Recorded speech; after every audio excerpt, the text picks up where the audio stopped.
예수님밖에 없습니다. 자, 사람들이 살아가는 것이 참 퍽퍽하다, 그런 표현을 써요.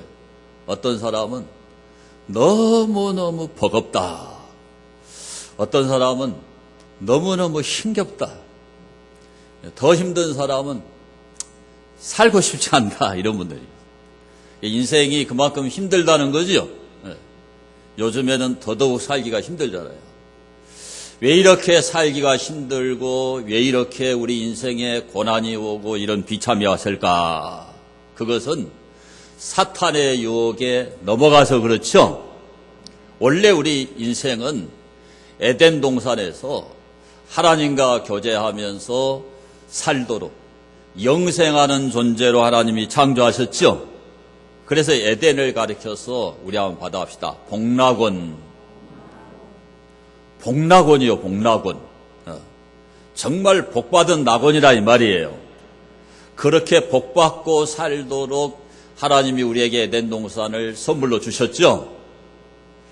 그리고 하나님께서는 절대로 선악과 나무를 따먹지 말라고 그랬죠. 그것만 지키면 그 복낙원에서 영생하면서 복을 누리면서 살 수가 있었잖아요. 그런데 뱀의 유혹에 넘어가서 선악과를 따먹었죠. 그래서 어떻게 됐느냐? 신낙원이 됐어. 신낙원. 받아합시다. 신낙원. 이 낙원을 잃어버렸죠. 그래서 이마에 땀을 흘려야 되고, 이렇게 우리가 고통을 당하면서 사는 겁니다. 그러니까는 사탄의 유혹을 받아서 그렇게 된 거죠. 그래서 우리 예수님 믿는 사람들은 앞으로는 정말 사탄의 유혹을 받아도 물리쳐야 된다, 이 말이에요. 이러한 사탄의 유혹만 물리치고 잘 이기면 지금도 우리는 복된 삶을 살아갈 수가 있는 줄로 믿습니다. 여러분, 동영상을 하나 보실 건데 한번 이제 들어보세요.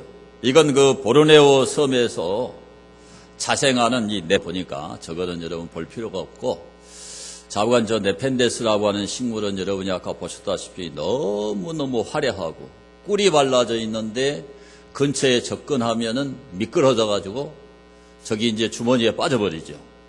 그러면 이 네펜데스가 가지고 있는 그 특별한 소화액에 이게 녹아버려요. 그러니까 탈출이 불가능해. 빠져서 죽는 거예요. 무엇을 이야기하려고 그러는지 아시겠죠? 이게 사탄의 유혹이라 이거예요, 사탄의. 그래서 우리 예수님을 믿는 사람들은 사탄의 유혹을 절대적으로 물리쳐야 돼요. 유혹은 항상 있죠. 근데 물리치는 게 중요하지요. 이 유혹을 못 물리치면은 저렇게 빠져들어 죽는 거다, 이 말이에요. 고난을 당하게 되고 비참을 경험하게 된다는 교훈이죠. 그래서 오늘 이 요한 사도는 요한일서 2장 15절과 16절을 통해 가지고 우리 예수님 믿는 사람들이 어떻게 하면은 사탄의 유혹을 물리치겠는가, 세 가지를 알려줘요.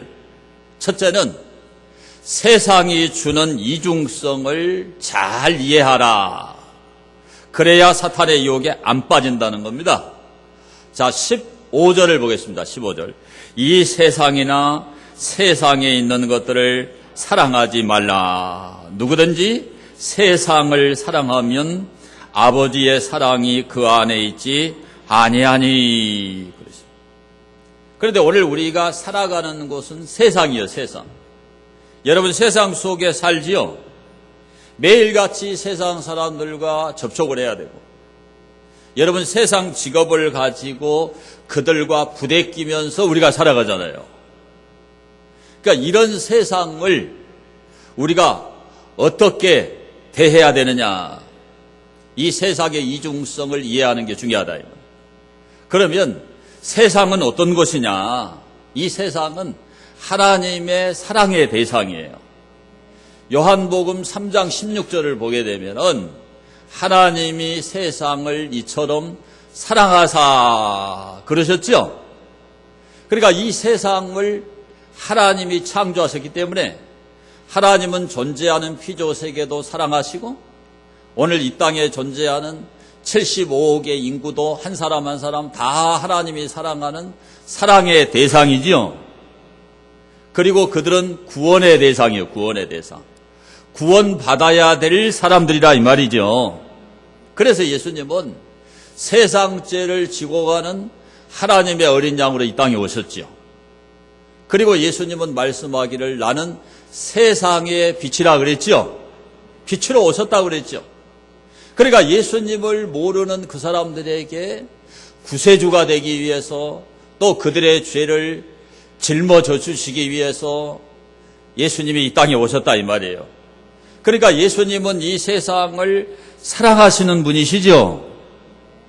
그러니까 우리도 이 세상을 사랑해야 돼. 사랑해야 돼. 그러니까 오늘 이 본문에 세상을 사랑하지 말라 그랬다 그래가지고 우리가 세상을 거부하면은 안 되는 거예요. 그래서 일단은 이 세상은 하나님의 사랑의 대상이고 우리 믿는 사람들도 이 세상을 사랑해야 된다 이 말이에요. 그들을 구원해내야 돼요. 하나님이 만드신 이 세상 피조 세계를 우리가 아끼고 보존하고 관리해야 된다 이 말이에요. 그러니까 무조건 세상을 거부하고 적대시하면 안 되는 거죠. 그 관점으로 세상을 이해해야 돼요.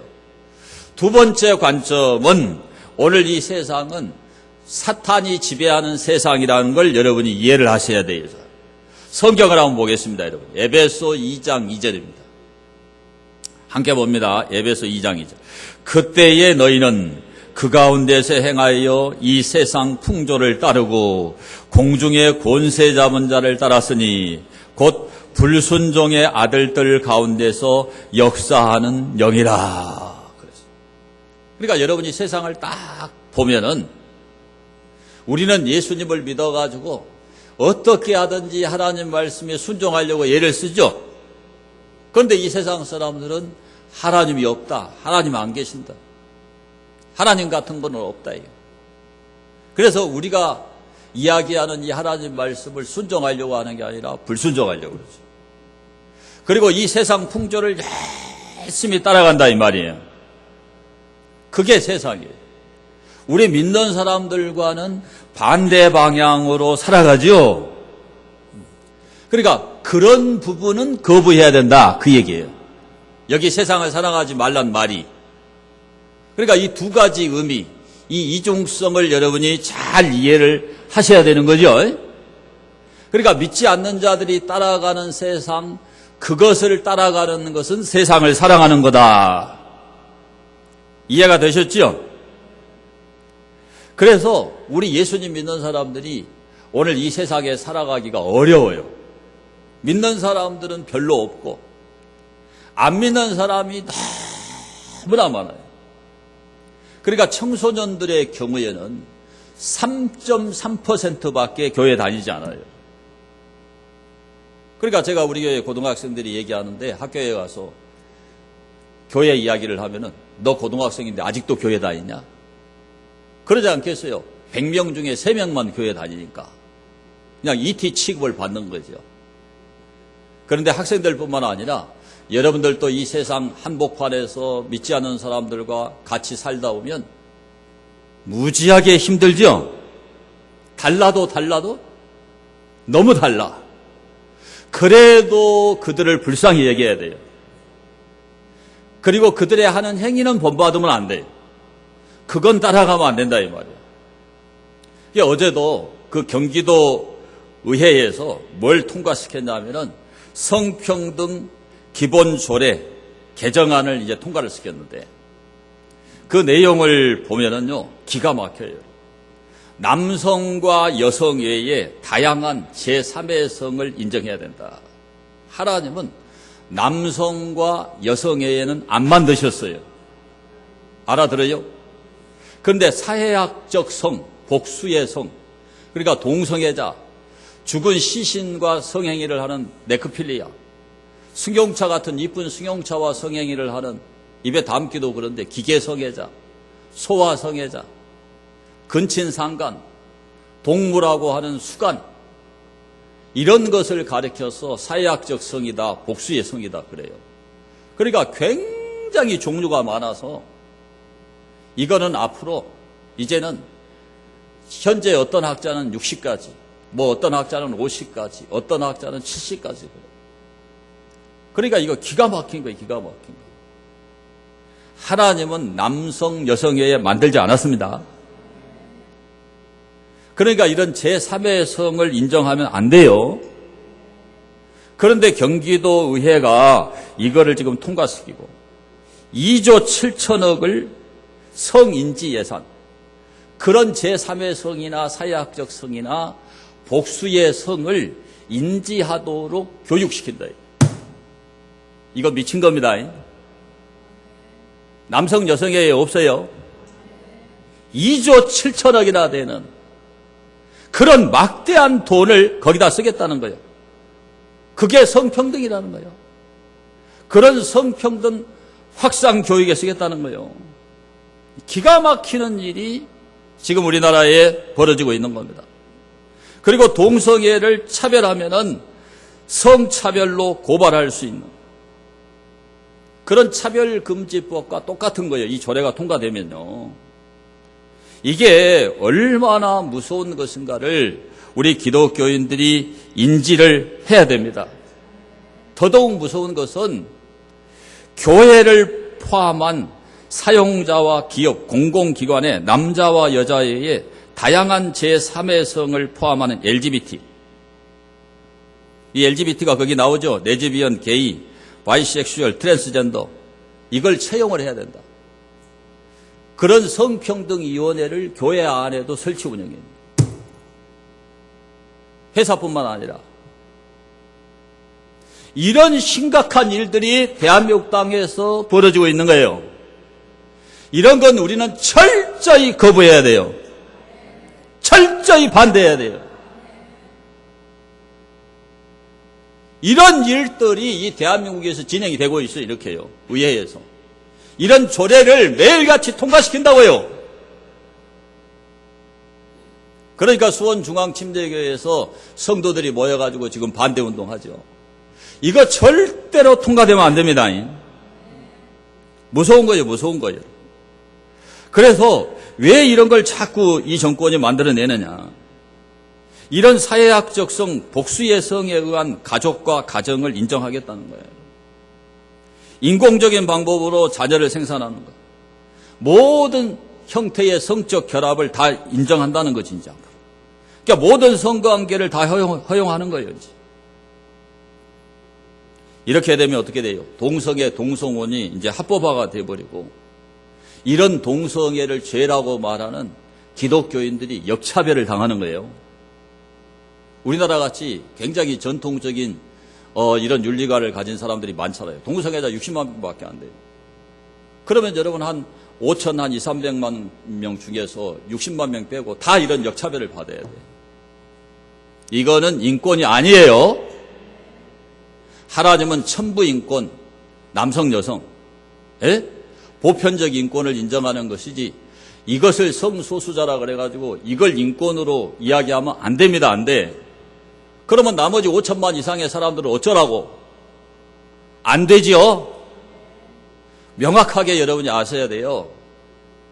그래서 이런 것들은 우리가 이 세상을 살면서 딱 구별을 하고 거부해야 돼요. 물론 이런 걸 추구하는 사람들을 불쌍히 여겨야 되죠. 도와줘야 되죠. 이런 거를 가르쳐줘야 돼요. 알려줘야 돼요. 그래서 이런 사람들이 돌아오도록 하는 게 교회의 사명이에요. 이들을 우리가 혐오하거나 이들을 저주하는 게 절대 아니에요. 경계하는 거예요. 경계하는 거. 그러지 우리가 그들을 혐오하는 혐오주의자들이 아니란 말이에요. 네.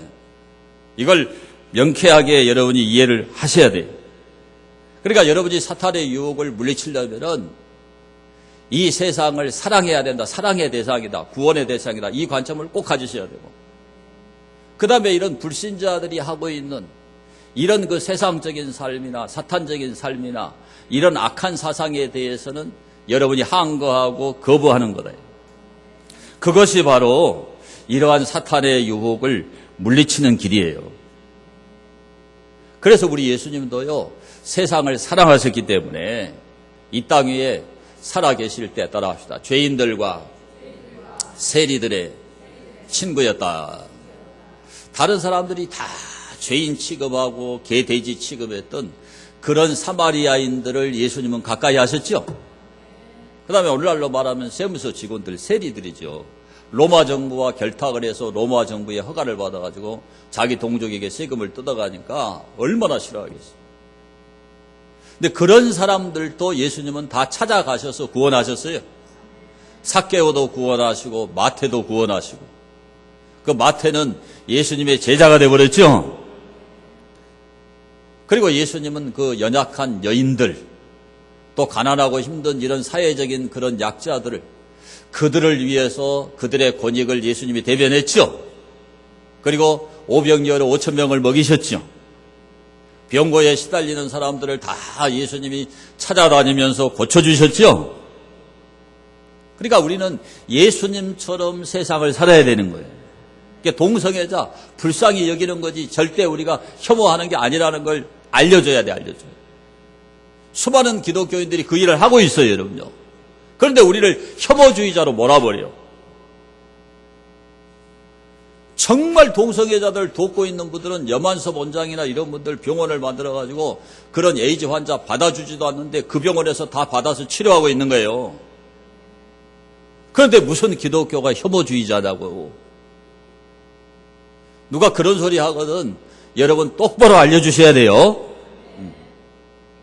그러니까 세상은 사랑의 대상이고 구원의 대상입니다. 그러나 마귀의 일을 따라가는 거는, 마귀 사상을 따라가는 거는 항거해야 되고 거부해야 된다. 그래서 우리 예수님 믿는 사람들이 이 땅 위에서 어떻게 살아가야 되느냐. 자, 성경을 보겠습니다. 디도서 2장 8절과 14절 보겠습니다. 디도서 2장 8절과 14절. 책망할 것이 없는 바른 말을 하게 하라. 이는 대적하는 자로 하여금 부끄러워 우리를 악하다 할 것이 없게 하려 함이라. 종들은 자기 상전들에게 범사에 순종하여 기쁘게 하고 거슬러 말하지 말며 훔치지 말고 오히려 모든 참된 신실성을 나타내게 하라. 이는 범사에 우리 구주 하나님의 교훈을 빛나게 하려 함이라. 모든 사람에게 구원을 주시는 하나님의 은혜가 나타나 우리를 양육하시되 경건하지 않은 것과 이 세상 정욕을 다 버리고 신중함과 의로움과 경건함으로 이 세상에 살고 복스러운 소망과 우리의 크신 하나님 구주 예수 그리스도의 영광이 나타났음을 기다리게 하셨으니 그가 우리를 대신하여 자신을 주심은 모든 불법에서 우리를 속량하시고 우리를 깨끗하게 하사 선한 일을 열심히 하는 자기 백성이 되게 하려 하심이라. 자, 이 말씀을 보세요. 바른 말 하라고 그랬죠? 대적하는 자들, 이 세상은 우리를 대적합니다. 그런데 우리가 바르게 살아서 우리를 보고 악하다고 이렇게 말하지 못하도록 똑바로 살라는 거죠. 그래서 여러분들이 회사에 취업해가지고 그 회사원으로 살아가거나 또 공무원으로 살아가거나 자관 윗사람을 모시는 그런 위치에 있을 때 거슬러서 말하지 말아라. 윗사람한테 잘 순종해라. 왜 아멘 안 하세요? 상전에게 잘 순종하라는 거예요. 그게 잘 사는 거라는 거예요. 그 다음에 10절에 훔치지 말고, 이게요 옛날 개역 한글판에는 따라합시다. 떼어 먹지 말고. 그 표현이 더 좋죠. 횡령하지 말아라는 거예요. 직장 생활하면서 떼 먹으면 돼야 안 돼요. 횡령하면 횡령죄로 감옥에 가죠. 그거 하지 말라는 거예요. 잘 들으세요. 잘 들어. 성경이 얼마나 정확한가. 참된 신실성을 나타내게 하라. 여러분들 직장 생활하는 모습을 안 믿는 사람들이 보고 참 평안교회 저 집사 신실하다. 참된 신실성 따라합시다. 참된 신실성. 그렇게 살아가라는 거예요. 또 보세요. 12절을 봅니다. 경건하지 않은 것이란 말이 나오지요. 이 세상 정욕을 다 버리고 한번 받아봅시다. 신중함과 의로움과 경건함으로 이 세상에 살고 신중해야 된다 이게요. 너무너무 중요한 것들이에요. 14절도 보십시오. 14절. 그가 우리를 대신하여 자신을 주시면 모든 불법에서 우리를 속량하시고 우리를 깨끗하게 하사 선한 일을 열심히 하는 자기 백성이 되게 하려 하십니다. 이게 하나님 뜻이에요. 그래서 여러분이 이 세상을 사랑하고 예수를 믿는 사람으로서 반드시 이렇게 살아가셔야 돼요. 그래서 우리가 기도할 때 의인으로 살아가게 되라. 소금으로, 빛으로, 등불로, 향기를 토하고, 그 다음 편지, 기쁜 소식을 전하고, 등불이 되고, 썩지 않도록 소금이 되고, 아멘? 어두운 곳을 밝히는 빛이 되고. 그래서 우리를 따라합시다. 너희는 세상의 빛이라. 너희는 세상의 소금이라. 그러니까 이 세상 속에서 소금이 돼야 되고 이 세상 속에서 빛이 되라 이거예요. 그렇게 사는 게 사탄의 유혹을 안 받는 거라니까요. 누가 이 사람이 이거 돈이 좀 남는다 떼먹자. 예산 다 집행할 필요 없다. 같이 나눠 먹자. 떼먹자. 아멘. 하면 돼야 돼요. 나는 안 먹겠습니다. 아멘. 자, 빌립보 2장 15절. 빌립보 2장 15절. 이는 너희가 흠이 없고 순전하여 어그러지고 거스리는 세대 가운데서 하나님의 흠없는 자녀로 세상에서 그들 가운데 빛들로 나타내며 그랬어요. 얼마나 이 세상이 어그러지고 거스리는 세대예요. 그래도 여러분들은 흠이 있으면 안 된단 말이에요. 그러니까 다니엘을 그 바벨론 나라에 같은 이 고위직에 있는 사람들이 다니엘이 포로로 끌려와가지고 국무총리가 되니까 끌어내리기 위해서 틈이 있나 없나. 영어 성경에 보면 그라운드예요, 그라운드. 이 그라운드에서 놀잖아요. 그러니까 그게 있나 없나 다 찾아봤어. 티끌이 있나 없나. 근데 다니엘이 티끌이 있었어요, 없었어요? 없어요. 여러분 세상에서 그렇게 살아가야 된다 이 말이에요. 이게 어려운 거예요. 그래서 이 세상은 무조건 거부하는 게 아니라 여러분 사랑해야 되고 이렇게 잘 살아가는 것이 사탄의 유혹을 물리치는 거다. 꼭 기억하기를 축원합니다. 자, 두 번째는 어떻게 하는 것이 사탄의 유혹을 물리치는 길이냐. 이 세상에 있는 모든 것의 정체를 알고 물리치라는 거예요. 자, 16절을 보세요. 16절. 이는 세상에 있는 모든 것이 육신의 정욕과 안목의 정욕과 이생의 자랑이니 다 아버지께로부터 온 것이 아니요 세상으로부터 온 것이라. 그래서 우리 한번 받아봅시다. 육신의 정욕, 안목의 정욕, 이생의 자랑. 자, 이것을 멀리하라는 거죠. 네. 왜 그러냐면 이 세상은 마귀에게 속하여 있다 이 말이에요. 이 세상의 것들, 이런 육신의 정욕, 안목의 정욕, 이생의 자랑이 어디에서 왔느냐? 다 세상으로부터 왔다. 더 구체적으로는 마귀한테서 왔다 이 말이에요. 그러니까 이 정체를 똑바로 알면 물리치는 거죠. 그런데 이런 것들을 사랑하는 사람, 그런 사람은 오늘 이 요한이 말하기를 아버지의 사랑이 그 속에 없다. 그러니까 육신의 정욕, 안목의 정욕, 이생의 자랑을 사랑하느라고 거기다 에너지를 다 써버렸어요. 사람은 자기가 좋아하는 것에 시간과 열정과 에너지를 투자하잖아요. 그렇죠? 근데 거기다가 다 써버렸어. 그러니까 그 사람은 하나님을 사랑할 수 있는 에너지가 있겠어요, 없겠어요? 없지요. 육신의 정욕, 안목의 정욕, 이생의 자랑을 쫓아다니느라고 거기다 시간과 열정과 에너지를 다 써버렸기 때문에 기도할 시간이 없어요. 교회 올 시간이 없어요. 세상 돌아다니느라고 그런 거 찾아 헤매느라고. 그런 걸 좋아하면은 아예 그 사람의 영혼 속에, 인격 속에는 하나님을 사랑하는 그 사랑이 있다 없다? 없다. 이러면 또 아멘을 안 해버려요. 내가 다 알아요. 그러니까 이 세상의 정체를 여러분이 아셔야 되죠. 자, 우리 예수님도 이 땅에 오셔가지고 우리와 똑같이 이러한 사탄의 유혹을 받으셨죠. 3가지 시험을 받으셨죠. 예수님이 40일 금식하고 가장 배가 고플 때 성경에 줄이신지라 그래요. 너무너무 배가 고플 때. 그럴 때 마귀가 딱 나타나가지고 이 돌을 가지고 떡덩이가 되게 해가지고 먹으라는 거죠, 이게. 이게 육신의 정욕이에요, 정욕. 가장 배고픈 그 유혹을 탁 건드리는 거죠. 그리고 나서 이 마귀가 두 번째 유혹하는 게 뭡니까? 너가 정말 하나님의 아들이면 성전 꼭대기 저 높은 첨탑에서 뛰내려라. 그러면 천사가 너 발이 돌에 부딪히지 않도록 지켜줄 거다. 이게 뭐예요? 하나님의 아들이라는 걸 과시하라는 거죠. 명예를 과시하라는 거예요. 이생의 자랑이죠, 이게. 세 번째 시험이 뭐예요?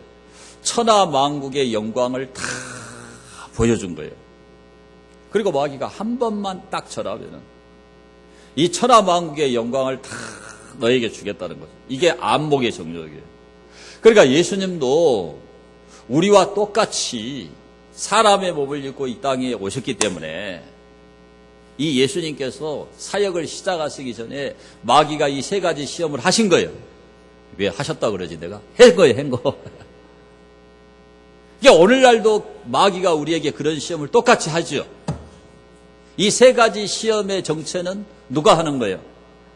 마귀가 하는 거예요, 마귀가.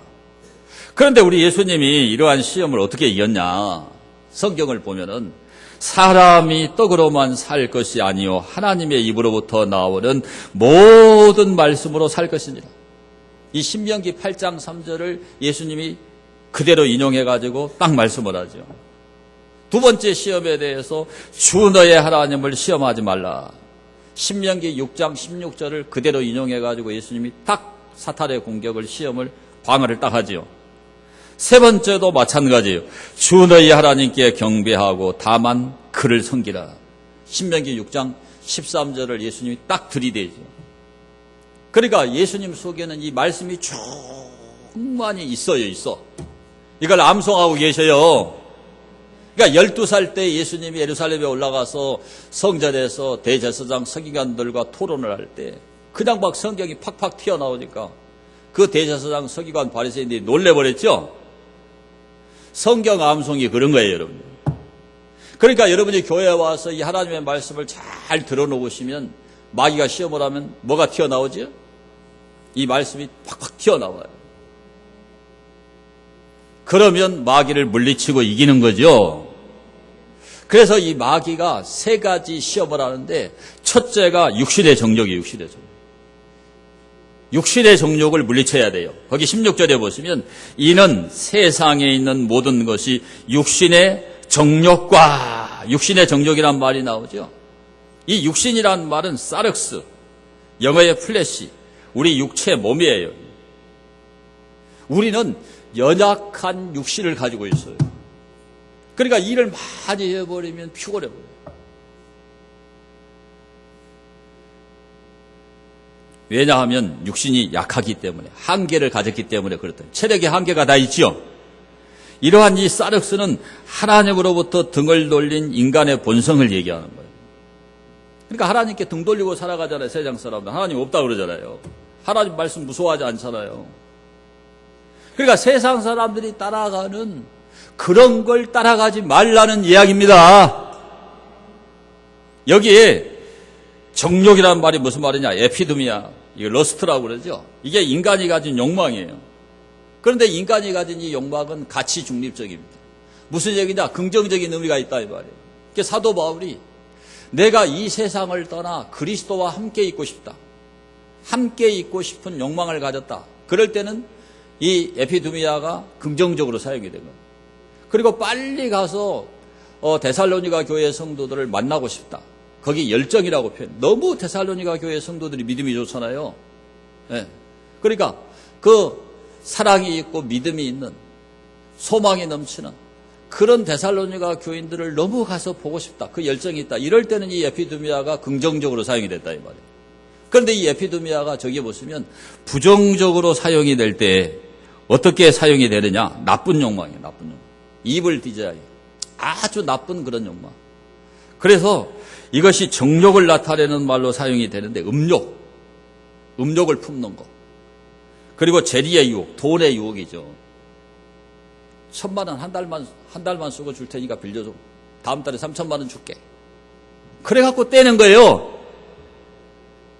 그런 재리의 유혹, 성적 욕망, 이런 걸로 쓰여질 때는 부정적이다 이 말이에요. 그러니까 오늘 여기에 말하는 것은 이런 부정적인 욕망을 조심하라는 거죠. 이해가 되시죠?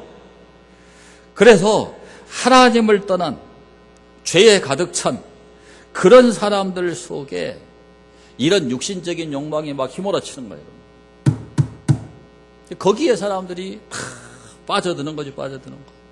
그래서 성경은 이걸 따라합시다. 육체의 욕심, 유혹의 욕심.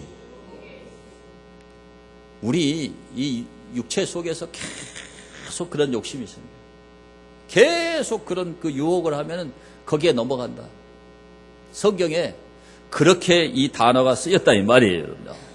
그러니까 이런 걸 여러분들이 이 땅 위에서 살아갈 때 조심을 해야 된다. 그러니까 그런 욕망이 자기의 인격을 딱 지배해버리면은 그냥 성폭행을 해버려요, 성폭행을. 불트만 같은 신학자는 여기 에피드미아를 성적 욕망이라고 그래요. 짐승으로 돌변해버리는 거예요. 왜? 그 악한 욕망이 그 사람의 그 영혼을, 그 사람의 인격을, 마음을 그냥 확 지배해버려요. 그러니까 요즘에 청년들 보세요. 중소기업에 취업해가지고 한 150만 원, 170만 원밖에 못 받는데 부모하고 살기 싫다. 그럼 집을 나가요. 월세 40만 원 내고 딱 원룸을 얻어. 그리고 금방 또 산타페나 이런 거 SUV를 뽑아요. 그래가지고 또 카드 걸고. 그러니까 몇 달 지나면 그냥 부도가 나는 거예요. 그게 왜 그러냐? 그 사람들 마음속에 마귀가 이런 욕망을 강하게 집어넣어버려요. 그러니까 자기 분수를 모르는 거예요, 여러분. 자, 이런 걸 조심을 해라. 이해가 되시죠? 그래서 이러한 욕망을 우리가 이기기 위해서 어떻게 해야 되느냐? 자, 로마서 13장 13절을 보겠습니다. 낮에와 같이 단정히 행하고 방탕하거나 술 취하지 말며 음란하거나 호색하지 말며 다투거나 시기하지 말고 오직 주 예수 그리스도로 옷 입고 정욕을 위하여 육신의 일을 도모하지 말라. 여기 나오죠? 그러니까 방탕, 술 취하는 거, 음란, 호색, 색을 좋아하는 거죠. 그거 다투고 시기하고 이런 것들이 육신의 일이에요, 여러분. 그러니까 이런 걸 따라가면은 그런 육신의 정욕의 지배를 받아서 그런 파괴적인 삶을 살게 됩니다. 자기 인생을 자기 스스로 망쳐버리는 거죠. 이런 걸 여러분이 물리치게 되기를 축원합니다, 여러분. 고린도전서 9장 25절 함께 보면 이기기를 다투는 자마다 모든 일에 절제하나니 그들은 썩을 승리자의 관을 얻고자 하되 우리는 썩지 아니할 것을 얻고자 하노라.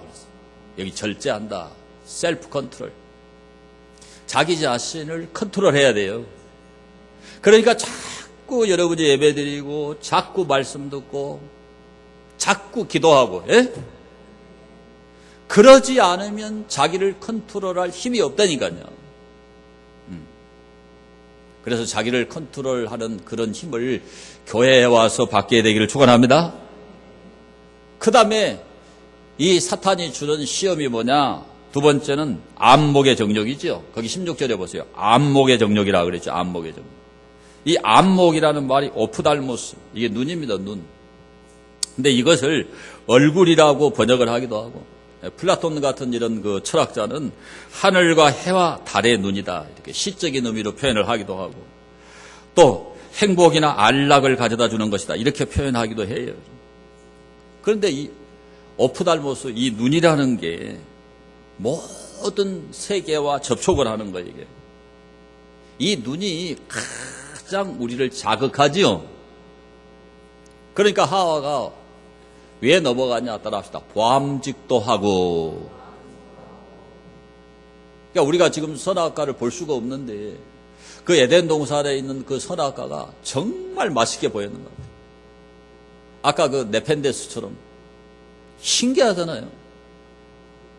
그렇게 주머니가 달려가지고 뚜껑이 달려있고 너무 색깔이 화려하고 그러니까 호기심에 꿀빨로 들어갔다 빠지면 죽잖아요. 마찬가지로 화도 그 선악과를 먹게 된 가장 큰 원인은 보암직도 하고 해요. 이 비주얼에 사람들이 다 가버리는 거예요. 옆 사람한테 비주얼에 가지 마세요. 거기 그냥 다 가버리죠, 가버려. 그러니까 오늘 이 세상에는요, 정말 우리를 유혹하는 이런 보암직한 것들로 꽉 차 있어요. 그러니까 사람들이 쇼핑 중독이 되는 거예요. 보면 다 좋잖아, 다 좋아. 다 좋아요. 요즘은 또 옷도 잘 만들고 그래가지고 보면 다 좋아, 다 좋아. 안 이쁜 게 없을 정도예요. 사람들이 무슨 색깔을 좋아하고 무슨 모양을 좋아하고 그 입맛대로 구미대로 너무 잘 만드는 거예요. 음식도 그렇죠. 음식도 비주얼이죠. 여러분, 비주얼에 노예가 되면 안 됩니다. 그러니까 요즘 성형외과가 제일 잘 된다고 그러잖아요. 이게 루키즘이잖아요. 외모지상주의. 어떻게 하면 이쁘시느냐 이거예요. 그러니까 거기에 그냥 다 노예가 되잖아요, 여러분. 그런데 그런 화려한 미모는 이 세상에서만 필요해요. 우리 남자들도 그러잖아요. 다 이쁜 여자하고 결혼하려고. 저도 착각인지는 몰라도 학교에서 제가 볼 때는 우리 집 사람이 제일 예쁘더라고요. 그러니까 열심히 쫓아다녀요. 이게 누구나 다 그래요, 다 그래. 이런 그 루키즘에 여러분이 안 빠져야 돼요. 아멘이 안 나오잖아요. 이미숙 주사 나이가 좀 드니까 아멘하지 혜빈이한테 아멘하라고 안 해. 자, 성경을 보겠습니다. 마태복음 23장 26절. 자, 함께 봅니다. 눈먼 바리새인이여, 너는 먼저 안을 깨끗이 하라. 그리하면 겉도 깨끗하리라. 화에 쓸진저 외식하는 서기관들과 바리새인들이여, 회칠한 무덤 같으니 겉으로는 아름답게 보이나 그 안에는 죽은 사람의 뼈와 모든 더러운 것이 가득하도다. 자, 예수님은 안을 중요하게 생각해요, 겉을 중요하게 생각해요. 그런다고 여러분 그냥 뭐 함부로 하고 다니라는 얘기는 절대 아닙니다. 뭐 턱을 깎아버리고 뭐 그런 거는 저는 동의하지 않는데, 어떤 사람은 키 키운다고 세상에 다리를 잘라가지고 병신이 되는데 세상에 거기다 이렇게 뭘 박아가지고 키를, 이런 사람도 있어. 그런 거는 하지 마세요. 근데 뭐 쌍꺼풀이 없다 그러면 해야지 어쩌겠어요. 그런 거는 뭐 크게 문제될 게 없잖아요. 뭐 코가 너무 낮다 그러면 돼지코처럼 보이면 안 되잖아요. 그런 거는 얘기 안 해요. 근데 우리는 뭐 다리를 부러뜨리거나 턱을 깎거나 그러지는 마시기 바랍니다. 이러니까 아멘 하네요. 그러니까 예수님은 안을 중요하게 생각하시는 분이에요. 옆 사람에게 한번 물어보세요. 당신의 속은 겉보다 아름답습니까? 겉만 그냥 아름답게. 예수님은 속을 중요하게 생각해요. 사람은 외모를 보잖아요. 따라서 여호와는 중심을 보시느니라. 자, 마가복음 9장 47절. 마가복음 9장 47절. 만일 내 눈이 너를 범죄하게 하거든 빼버리라. 한 눈으로 하나님 나라에 들어가는 것이 두 눈을 가지고 지옥에 던져지는 것보다 나으니라. 그러니까 이 비주얼의 유혹이 참 큰데, 이 눈이 계속 죄 지을 것 같으면 빼버려. 아주 우리 예수님이 초강경 발언하신 거죠. 독설이죠, 독설. 근데 왜 이렇게 독설하시냐? 지옥까지 말리는 거예요. 그러니까 안목의 정욕에 넘어가지 말라는 거예요. 자, 세 번째는 이생의 자랑을 물리치라는 거예요. 자, 16절에 이생의 자랑이 나오죠. 이 이생의 자랑은 비오스입니다, 비오스. 이거는 우리 삶이죠, 생애지요, 생애. 여러분 그 일생의 기간, 이 과정을 얘기해, 살아가는 그 과정 자체를 다 얘기하는 겁니다. 그러니까 여러분이 생계를 유지하기 위해서 돈도 벌고, 또 돈 벌어서 또 여러분이 재산을 축적하고, 이런 걸 전체를 다 가리켜서 아주 광범위한 말이에요. 이걸 비오스라고. 그런데 성경에 다른 말이 있는데 조예라는 말이 있거든요. 이 조예는 영생입니다, 영생. 이거는 하나님이 주신 생명이에요. 근데 이 비오스라는 것은 하나님과 관계없이 살아가는 삶을 얘기해요. 하나님과 관계없이 그냥 살아가는 거. 그게 비오스예요. 근데 조예는 하나님께로부터 생명을 받아가지고 그 영생을 추구하면서 살아가는 거예요. 그러니까 이 조예하고 비오스는 확연하게 구분이 돼요. 그런데 이 땅에 사는 사람들은 비오스에다가 역점을 두고 살아갑니다. 얼마나 좋은 차를 살 거냐. 얼마나 좋은 집에서 살 거냐. 얼마나 더 높은 신분을 유지하고 살 거냐 이게요. 그런 걸 이제 추구하고 그게 이루어지면 막 자랑하고 뻐기고 이러는 거죠. 이제. 그래서 요즘에 그 뭐예요? BMW 그 마크 큰 거 붙어 있잖아요. 그걸 성공 마크라고 해요. 성공 마크. 그러니까 그런 걸 딱 타면은 아 성공했다 이런. 그러나 그런 것들이 하나님 나라에서는 인정받는 게 아니에요. 여러분이 이생의 자랑에 목숨 걸지 않게 되기를 축원합니다. 그래서 사도 바울은 이러한 이생의 자랑거리를 다 뒤로 한 거예요. 자, 빌립보 3장 4절을 보겠습니다. 빌립보 3장 4절.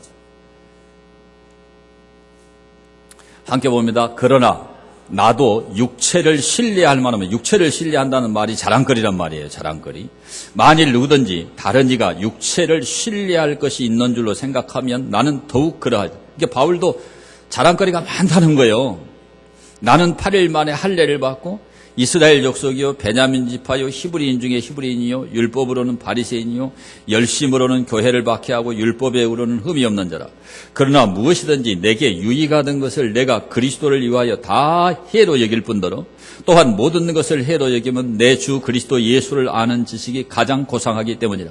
내가 그를 위하여 모든 것을 잃어버리고 배설물로 여기면 그리스도를 얻고 그 안에서 발견되려 하미니 내가 가진 의는 율법에서 난 것이 아니요 오직 그리스도를 믿음으로 말미암은 것이니 곧 믿음으로 하나님께로부터 난 의라 그랬죠. 그러니까 바울이 자랑거리가 얼마나 많아요. 로마 시민권을 가졌죠. 율법학자 랍비지요. 근데 이런 것이 예수님을 만나고 보니까 그런 게 이제는 자랑거리가 아니다. 예수님이 가장 좋대요. 그런 자랑거리 그거 유익한 거예요. 유익한 거. 아 세상에서 잘 되는 거 좋잖아요. 잘 돼서 하나님께 영광 돌리면 좋은 거예요. 잘 사는 거 좋은 거잖아요. 그런데 문제가 뭐냐? 그것 자체를 자랑거리로 여기지 말아라. 그러니까 바울은 이제 예수님을 만나고 보니까 그런 게 중요한 게 아니고 누가 중요하냐? 예수님이 중요해졌다 이거예요. 그래서 우리 질그릇 같은 인생에게 보배가 있는데 질그릇은 깨지는 거죠. 떨어뜨리면 깨져. 이 연약한 거예요 우리가요. 에? 이 연약한 질그릇 같은 우리 속에 보배를 가졌는데 그 보배가 누구냐? 예수님이다. 바울이 그 이야기를 해요. 그 이야기를. 그리고 바울은 갈라디아서 6장 14절에 한번 보겠습니다. 그러나 내게는 우리 주 예수 그리스도의 십자가 외에 결코 자랑할 것이 없으니 그리스도로 말미암아 세상이 나를 대하여 십자가에 못 박히고 내가 또한 세상을 대하여 그러하니라 그러죠. 그러니까 바울은 이제는 세상 것이 자랑거리가 된 게 아니고 그리스도의 십자가가 자랑거리가 됩니다. 여러분의 자랑거리가 바뀌어야 돼요. 예수님이 보배예요. 돈이 보배가 아니에요. 그 이야기예요. 그 이야기.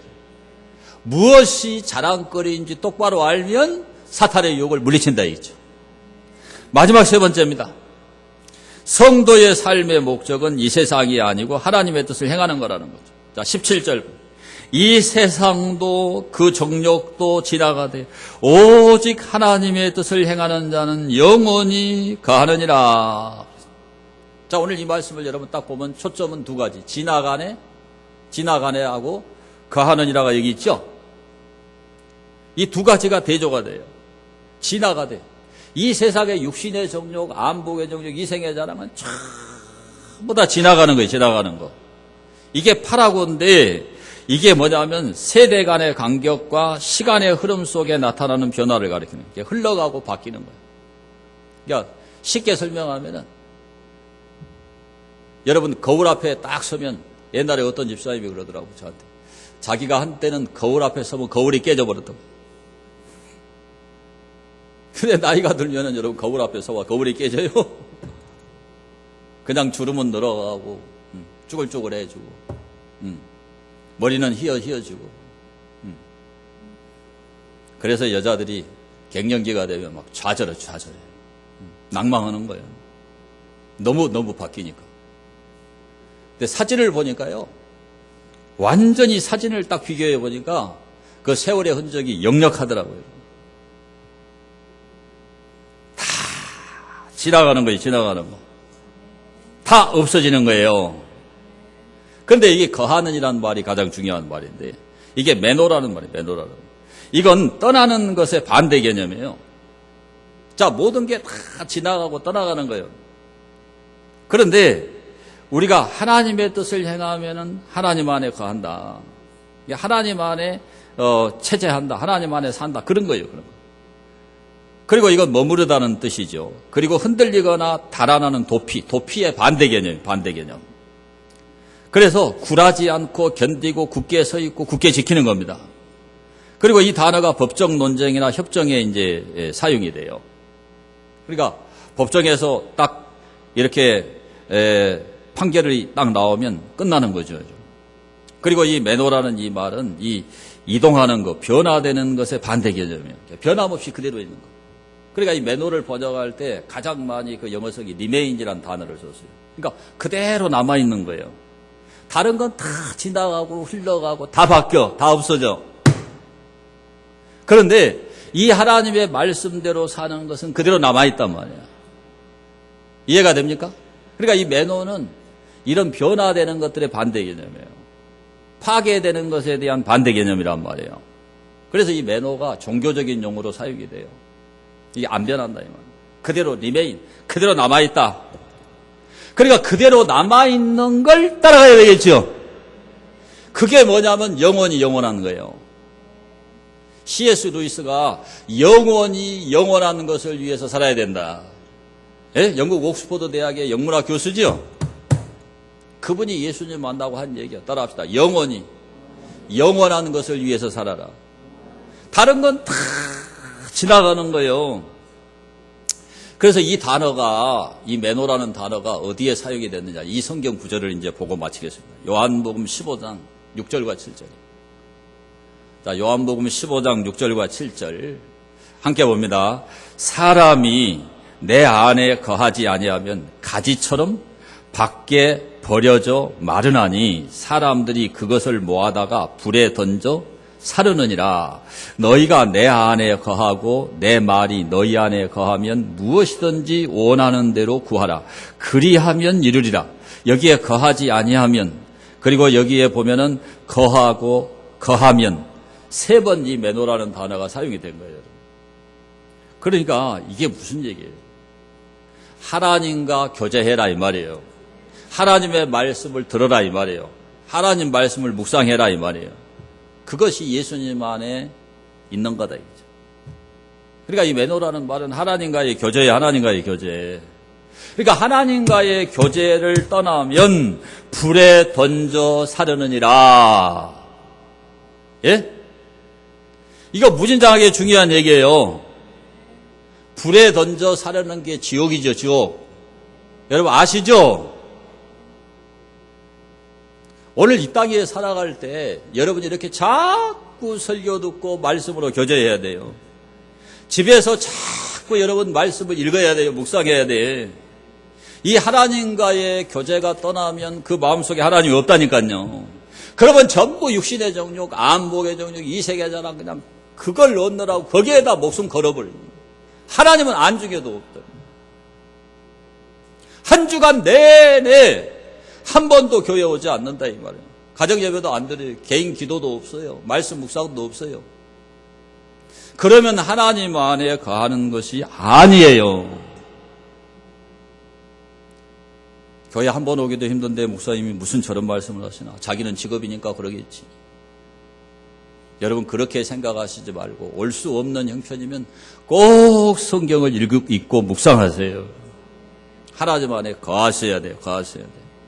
그러면 무엇이든지 원하는 대로 구하라. 그리하면 이루리라. 여기 방법이 있잖아요.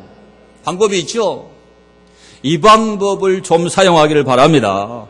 육신의 정욕, 안목의 정욕, 이생의 자랑만 따라가지 말고 정말 하나님 말씀이 여러분 속에 거해야 된다 이 말이에요. 그리고 구하라, 기도해라. 그래야만 이룬다. 이렇게 명쾌하게 예수님이 알려주시잖아요. 우리 인생의 목적이 이 세상이 아니고 하나님의 뜻을 행하는 거예요. 행하는 거. 그 사람이 천국에 들어간다. 그 얘기를 지금 하고 계신 거죠. 그걸 추구할 때 사탄의 유혹을 물리칠 수가 있다. 그 말씀하십니다. 이걸 꼭 기억하고 하나님 말씀 안에 거하는 여러분 되기를 축원합니다. 오늘 우리는 사탄의 유혹을 물리치는 길을 생각을 했어요. 세상이 주는 이중성을 잘 이해해야 돼요. 이 세상은 사랑의 대상이고 구원의 대상이에요. 우리가 저주를 퍼붓거나 무조건 거부하면 안 돼요. 그들을 불쌍히 여겨야 돼요. 이 세상에 있는 모든 것의 정체를 알아야 돼요. 육신의 정욕, 안목의 정욕, 이생의 자랑은 세상으로부터 왔어요. 마귀로부터 왔어요. 그건 하나님께로부터 온 게 아니에요. 그런 것만 사랑하는 사람은 거기다 시간과 열정과 에너지를 다 쏟아버리기 때문에 하나님 사랑할 힘이 없어요. 하나님의 사랑이 아예 없어요. 그래서 삶의 목적을 제대로 이해하고 하나님의 뜻을 향하는 말씀 안에 가는 여러분 되기를 축원합니다. 자, 받은 말씀을 생각하면서 우리 통성으로 하나님 앞에 기도합니다.